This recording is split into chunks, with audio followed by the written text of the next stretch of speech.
আসসালামু আলাইকুম and welcome back to my channel. আজকে আপনাদের সাথে আমি শেয়ার করব হোটেল স্টাইলে টমেটো ভর্তা।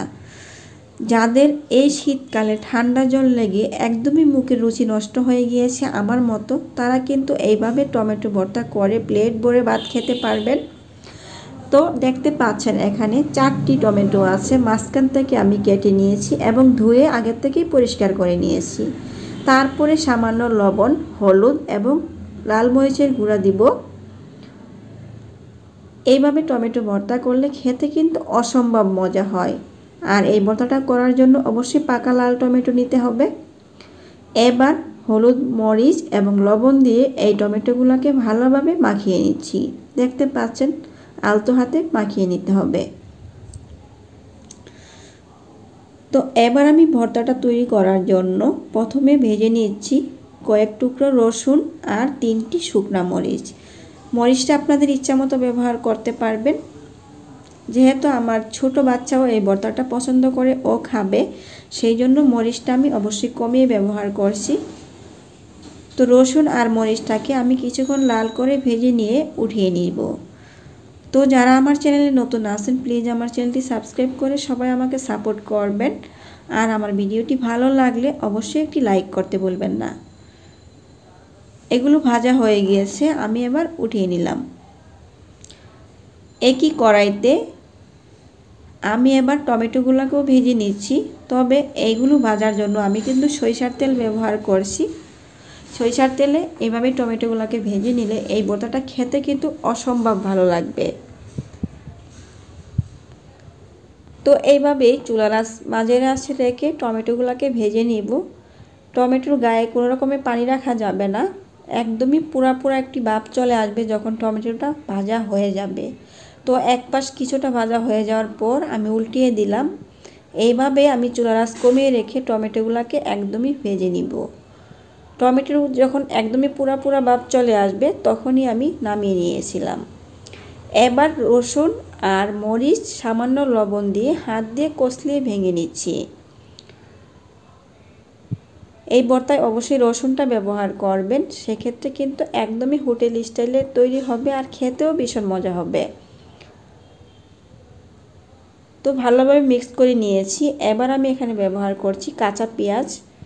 টমেটো ভর্তায় অবশ্যই কাঁচা পেঁয়াজটা ব্যবহার করলে খেতে কিন্তু ভীষণ মজা হয়।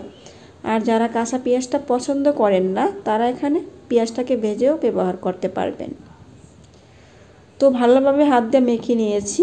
এবার আগের থেকে ভেজে রাখা টমেটোগুলো দিয়ে দিচ্ছি। টমেটোটা কিন্তু এখন প্রচণ্ড গরম, কারণ আমার হাতে এতটুকু সময় নাই যে টমেটোটা ঠান্ডা হওয়ার পর আমি ভর্তা করব। তো সেক্ষেত্রে তো বুঝতেই পারছেন এখন আমার হাতে ধরতে খুবই কষ্ট হয়ে যাবে। আপনারা অবশ্যই ঠান্ডা করে নেবেন টমেটোগুলোকে। তো প্রথমেই টমেটোতে হাত দেওয়াতেই আমার হাতে কিন্তু ভীষণভাবে গরম লেগেছিল। যাই হোক, তো আপনারা চাইলে উপর থেকে যে টমেটোর খোসাটা আছে সেটা ফেলে দিতে পারেন, অথবা রেখে দিয়েও ভর্তাটা করতে পারবেন। এবার গরম অবস্থায় টমেটোগুলোকে আমি হাত দিয়ে কষলিয়ে ভেঙে নিচ্ছি। তো ভালোভাবে এখন মিক্স করে মেখে নিতে হবে। আর টমেটো ভর্তা যত ভালোভাবে আপনি হাত দিয়ে মেখে নেবেন ততটাই কিন্তু টেস্ট হয়। এবার আমি কিছুটা ফ্রেশ ধনিয়া পাতা দিয়ে দিলাম, আবারও ভালোভাবে মাখিয়ে নিচ্ছি।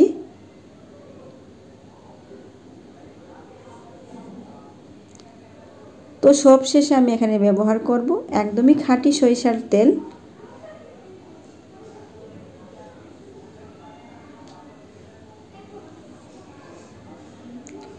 তো 1 টেবিল চামচ পরিমাণ সরিষার তেল দিয়ে আবারও ভালোভাবে মাখিয়ে নিচ্ছি।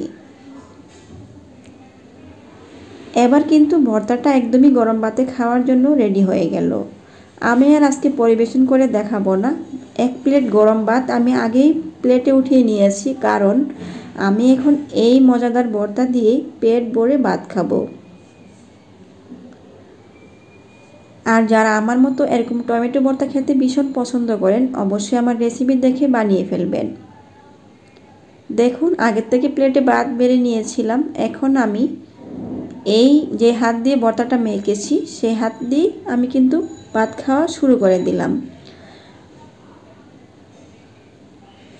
সত্যি বলতে ভর্তাটা খেতে ভীষণ মজা হয়েছিল। আপনারা অবশ্যই ট্রাই করে দেখবেন। আর আমার রেসিপি দেখে ভর্তাটা বানিয়ে অবশ্যই আমাকে কমেন্টস করে জানাতে ভুলবেন না কেমন লাগলো। তো সবাইকে অসংখ্য ধন্যবাদ জানাচ্ছি। আজকের মতো বিদায় নিব।